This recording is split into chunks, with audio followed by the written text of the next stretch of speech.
Welcome to Zisodel TV. Kindly subscribe, share, and like for latest updates and news.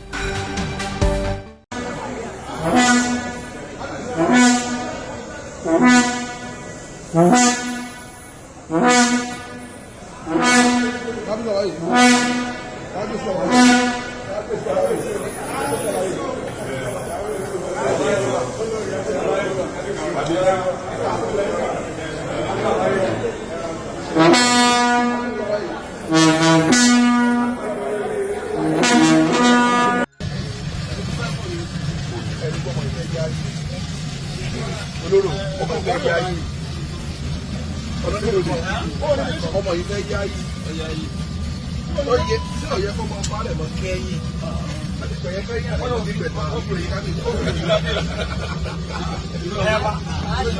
ayaba kékeré kábíyèsí ọyẹ kẹ́yìn rẹ̀ mọ́ ní gbẹ̀ta ọyẹ kẹ́yìn rẹ̀ kọ́ máa bá rẹ̀ mọ́ kẹ́yìn.